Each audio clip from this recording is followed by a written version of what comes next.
All right, good morning, everyone. Because Paul CALISTRO is here with us, I have to speak behind bulletproof glass. Why don't I'll go ahead and introduce a lot of important people who are here who make this happen so that I can stand up and talk about it. Why don't I start? You're going to be hearing from a number of these people, but Chad Robinson's here from the Food Bank. Paul CALISTRO from the West End Neighborhood House. Thank you. And Bright Spot Farms. I guess Senator TIZZY LOCKMAN, who also was the co-chair of our Protect the Most Vulnerable Committee for our CARES Act Task Force. Marcus Henry, thank you. Marcus Henry, General Manager of Community Services Department at Newcastle County Government, also a co-chair of the Protect the Most Vulnerable Committee. Wes Davis, man who put the West in West End, who's from West End Neighborhood House. I'm sorry, I don't. Kim Turner with the Food Bank. Oh, sorry, Kim Turner, of course, of the Food Bank of Delaware. The whole Cunningham clan who's in communications. We got Clint who's chair of the West End Neighborhood House. Andrea Ullman, my chief of staff. Jocelyn Stewart, who you'll hear from shortly, and Sindhu, who puts the bright in Bright Spot Farms. What is your name back? Oh, Ariel. Ariel, thank you. You're with Bright Spot as well? I am. Fantastic. Thank you. So we're here today to announce something very exciting, and that is we're taking a step forward in protecting the most vulnerable in Newcastle County, and we're protecting them through making families, children, seniors just a little bit more food secure.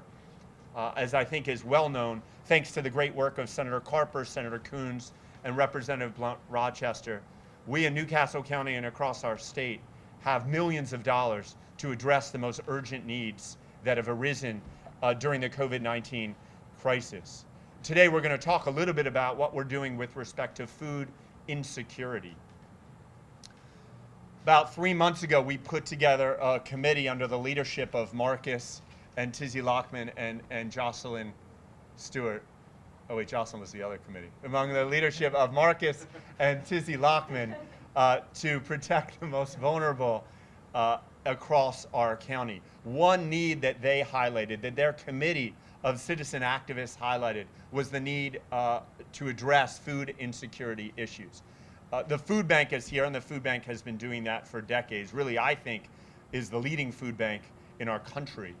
West End has been doing that through its creative, engaging, job-creating farming activities here and food assistance activities within the city of Wilmington and surrounding areas. But what's interesting is there have also been a large number of small community-based organizations, often though not always church-based organizations, like the King's Table, which has been feeding people for 4 years, 5 years, very quietly at Rose Hill Community Center. And once COVID-19 hit, Rose Hill was too small, so they went to the Route 9 library, and I think they've fed now over 10,000 families. And I've seen organizations, small community groups in North Wilmington and in Middletown and Newark, really across our county. So this grant opportunity we're announcing today is open and available for the Food Bank to apply to. It's open and available for Bright Spot Farms and West End to apply for. But it's also for those smaller community groups to make sure that the $10,000 or $15,000 or $20,000 grant that would fund them and provide a wealth of resources directly to community members across the county will be there as well. Let me describe a little bit the actual application. It's $1.5 million of assistance we're initially making available. The application will be online at caresact.nccde.org by next Tuesday, September 1st. Again, caresact.nccde.org is where organizations can apply. Without further ado, I want to introduce one of the real brains behind this. Really always positive energy for our county, for our city of Wilmington, and for our state, State Senator TIZZY LOCKMAN. I wasn't totally sure that was me you were introducing, but thank you. Thank you, County Executive Meyer. It's an absolute honor to be here today. I'm going to be brief because I feel like my role in all of this was one of helping to facilitate, but really there's so many players that are here that we're going to hear from who I think are so much more integral to our knowing to make this recommendation and also who are going to do all the legwork to actually make it happen. So I really, I think like all of us are excited to hear from folks for those organizations doing that work. As we all know, that our state struggles with food insecurity really even during the best of times. Between deep-rooted poverty, a lack of affordable, nutritionally adequate food supplies in large swaths of our state, it means that 1 in 10 Delawareans and 1 in 5 children don't always know where their next meal is coming from. And of course, as we all know, these are far from the best of times right now. This summer, Feeding America, the nation's largest hunger relief organization, projected that another 50,000 Delawareans would likely struggle to put food on the table due to this pandemic.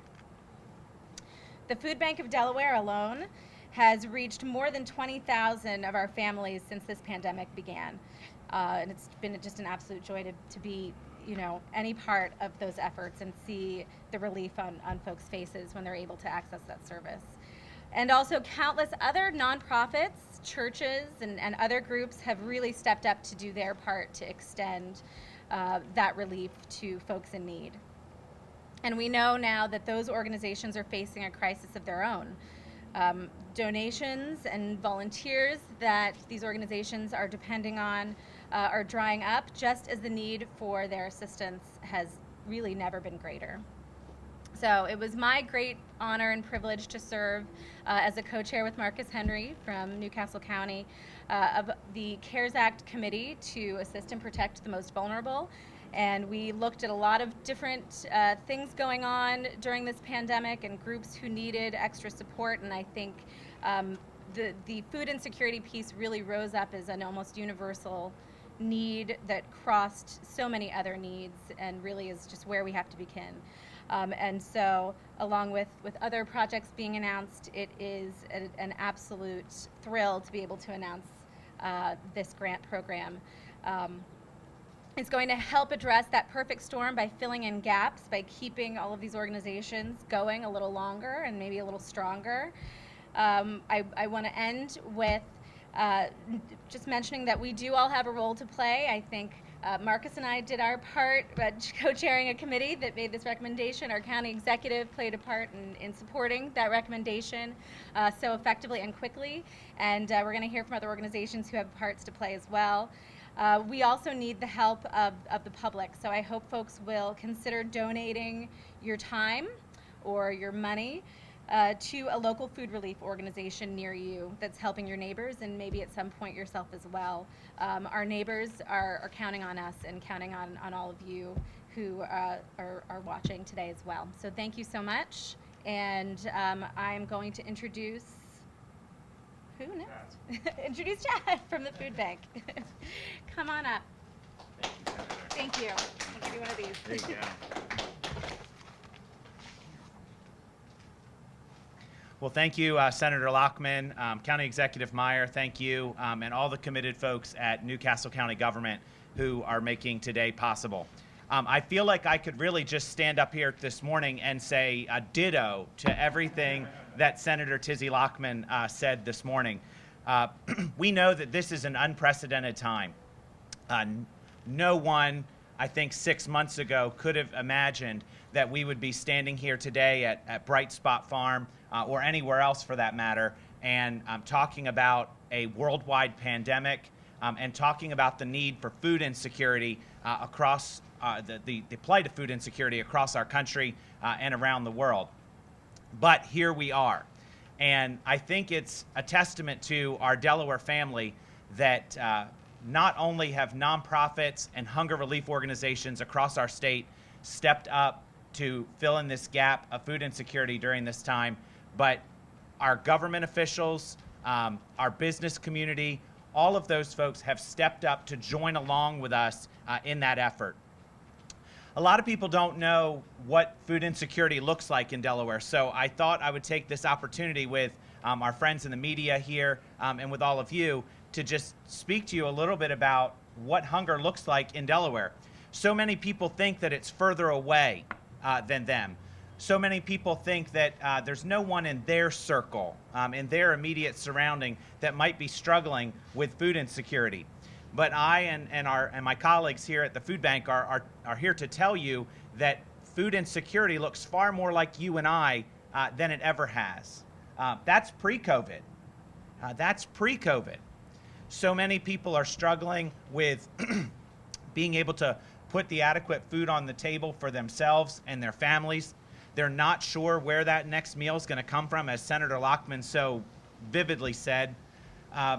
They are thinking about how to make that payment of the mortgage or medicine that's needed, and then how to buy food with those same dollars. That was all pre-COVID. Today, thousands of Delawareans are struggling with all of those same questions at the same time that they're struggling with not being employed, becoming underemployed, experiencing the opportunity of having been furloughed, and not being sure whether they're going to be called back to work, if they're going to be called back to work, when they're going to be called back to work. And so as they're experiencing those challenges, all of that is at the same time trying to determine how to put food on the table for themselves and their families. Prior to COVID, we know by Feeding America that about 121,000 Delawareans struggled with food insecurity. That was about 10.7% of New Castle County's population that struggled with food insecurity. About 59,000 residents of New Castle County who were struggling every day with food insecurity. This pandemic has changed those numbers dramatically, I think, all across our state. And we know today that about 171,000 Delawareans, an increase of about 50,000 of our friends and neighbors, are struggling with food insecurity across our state. We have tried to be here every step of the way over the last 6 or so months. I'm happy to report today that as of last week, we distributed over 7.8 million pounds of food to Delawareans that are in need.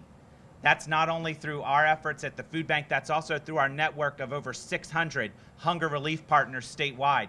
These are food closets, food assistance programs, child nutrition sites, senior nutrition sites, soup kitchens, the places where our friends and neighbors go in their local community to receive the assistance that they so desperately need. So today, as we stand here at Bright Spot Urban Farm and talk about food insecurity, we can show a little bit more hope today than maybe we did yesterday, because we know that thanks to the efforts of New Castle County government, thanks to the efforts of our county executive, Matt Meyer, that today those organizations, those over 600 hunger relief partners of ours at the Food Bank, us, Bright Spot Urban Farm, others, will be able to reach out to our county, get a little bit of extra help to ensure that we can continue that work in the days ahead. We know this isn't over. We've been telling folks since March, as soon as we knew what this looked like, that we can look back at the Food Bank on past recessions and times where folks have seen food insecurity in a deep and meaningful way. And we know that this is not short. This is 18, 24, maybe longer months that we'll be dealing with this scourge of COVID-19 and dealing with the food insecurity results of this pandemic. So today, I'm here to tell you that the Food Bank of Delaware is not going away. I can say Bright Spot Urban Farm is not going away. I'll speak for Paul. I'll take away his thunder a little early. And I know that our network of hunger relief partners, as Matt and TIZZY said, those church food closets, those community groups that have stepped up during this time to make sure that they're there for their neighbors, they're not going away either. And that's in a small part thanks to the efforts of New Castle County and this grant program that they're announcing today. So on behalf of all of us in the hunger relief community in Delaware, thank you, Matt, for your efforts. Thanks to all the folks at New Castle County, TIZZY and Marcus. Thanks for leading the charge on this committee to make sure that food insecurity did not get lost in this conversation. And in the days ahead, as we talk about these programs and others with the state and other resources, I know that we can count on all of you to ensure that food insecurity continues to be at the top of our conversation as we come out and together we get through this pandemic and get to brighter times in the days ahead. Thanks so much.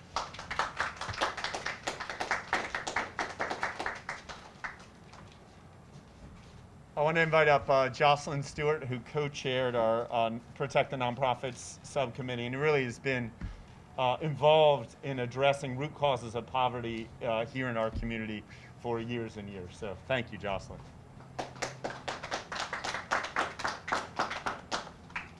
So thanks everybody for being here. I have to say it's a great moment for me to be here. Probably about 20 some years ago, Paul and Clint Walker and Wes and I worked on starting this program, and it is amazing to see what has happened. I think none of it really would have happened obviously without Paul, but also Sindhu is such a rock star, and she is changing people's lives.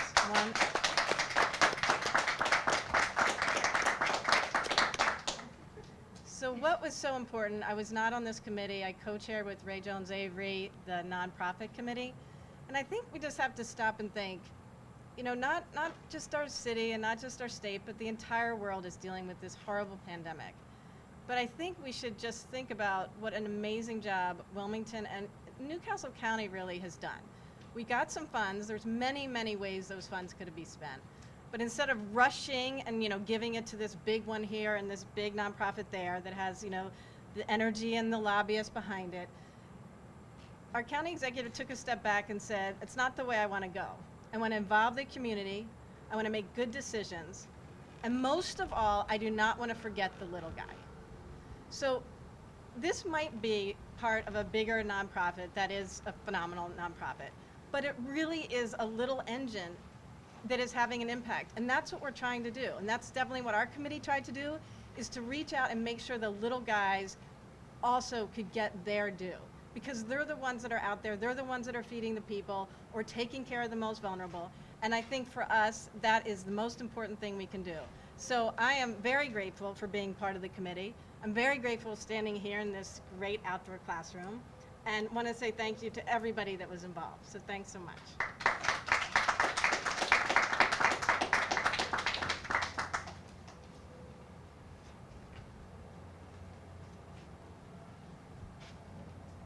The man who needs no introduction.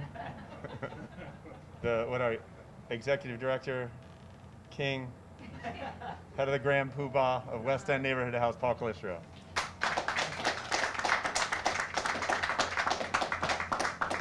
So when you're the cleanup hitter, everyone said everything, right? But I think we're missing one important item, and that is Delaware has leaders. And in a time of crisis, that's what citizens want. They want leadership. And I want to talk about the leadership just for a moment, because you'll find it in many ways and in many places. You know, Marcus Henry, along with Matt Meyer, when there was a housing crisis, as we looked at evictions, they were the first people to put money on the table to say, let's deal with the problem. And everyone partnered, because that's the Delaware way. When this food crisis hit, the food bank did not wait for funding to come in, for someone to ask them to. They started to open up food pantries throughout Delaware, mobile food pantries, and said, we're not going to wait. We're going to deal with the crisis as it comes. You know, Wes Davis and Clint Walker and my board of directors and Sindhu, we didn't know where the pandemic was going to go at the end of February, but they said folks are going to be hungry, and we're not going to let one person who asks for food go hungry. And so we opened up our food closets. We started to work with St. Francis Hospital to identify with Bright Spots Farms families who are in the hospital who need fresh vegetables and other food.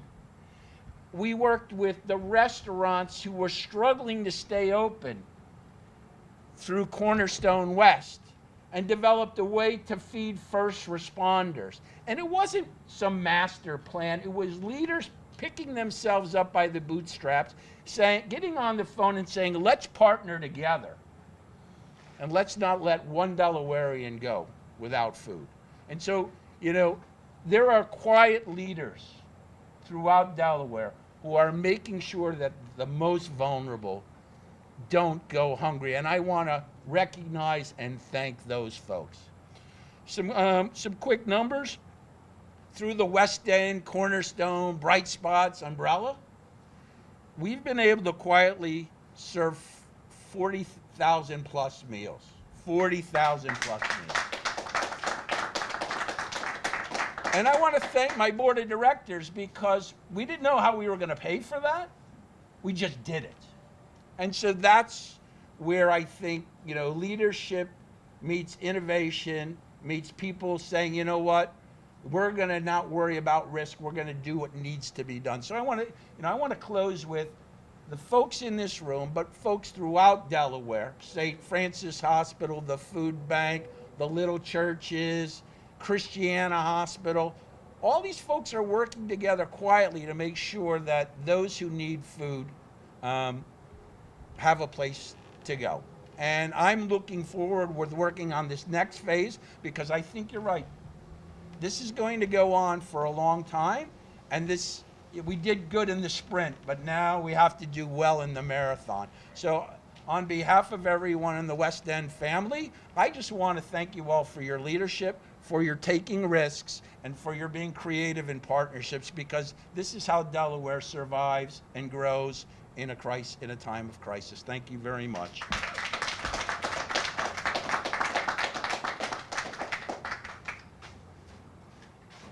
Hi, let me just close with two quick things. One is that I said earlier that the link to apply would be available next Tuesday, September 1st. That wasn't good enough for Paul and Chad. So we're going to make it available by 5 p.m. today. So you can apply. When the people are not happy, our IT team works much faster. And also, I just wanted to say the names. There are a lot of people who are not here who had a lot to do with us making this announcement today. The members of the Assist the Most Vulnerable Committee, of course, I mentioned co-chair Senator LOCKMAN and co-chair Marcus Henry. Also on the committee were Kerry Casey, Ian McConnell, Judge Aida Wasserstein, Representative Nnamdi Chukwucha, Renee Beeman, Ashley Christopher, Chuck McCausland, and Midge Barrett. I don't think I missed it, so give them a round of applause. That's all I got. Thank you for coming again today, and hopefully you can have a good lunch, right? So we're not food insecure.